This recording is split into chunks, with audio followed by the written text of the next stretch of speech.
Spend a weekend with me and Beyonce. This actually might be my greatest weekend yet. I was one of a few influencers selected to preview Beyonce's newest whiskey line. But before I get into that, I'm actually a senior leader at a music entertainment company. And Friday was our intern's last day, so we took them to hunt and fish. And one of the interns wrote me the sweetest letter. She was like, "You taught me how to be a Black woman in corporate spaces and still show up as your authentic self." All right, but what you're really here for, Beyonce. It's such a crazy story. I was just kicking it on a Friday with some of my homegirls at Dembo House, and I get an urgent phone call from one of my friends. It was like, "Girl, we're sending you a black card right now. You need to get here in the next 10 minutes. Let this be a lesson to you. Never go out the house raggedy." I did not have time to change, put on makeup, anything. I just had to wear whatever I was wearing. And I also had no idea what was happening. She was like, "You just can't miss it."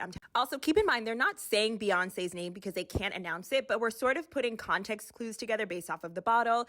It's bottled in Houston, the horse. I'm like, is this Beyonce? Anyways, the whiskey is delicious. It's so nostalgic. It reminds me of rum and raisin ice cream from Devon House in Jamaica. And I think it's really gonna bring more women into the whiskey category. Okay, so Saturday morning, I woke up to go boxing. And for those who don't know, I be boxing. So before you leave a comment, remember these hands, okay? But no, I grew up with an older brother, so essentially learning how to box was mandatory. And it is so empowering. Saturday night was my manager's 50th birthday, which was clearly a time. The dress code was athleisure, and I do not know how to dress down. So my athleisure was a 1995 Chanel vintage belt with a Chanel brooch and my little Chanel bag. But it was so much fun. Sunday morning, I did a 6-mile walk in Brooklyn with my friend Lily. She's so adorable. And I was off again. Sabrina Elbas was hosting a pool party for her skincare line, Sable Brands, and get into the dress. Sabrina was so sweet and beautiful. And most importantly, her passion for this line is so tangible. And then I had to pull up on my baby girl, Leslie. She's been one of my close friends since the first day of school. And then I ended the weekend with presumed innocence.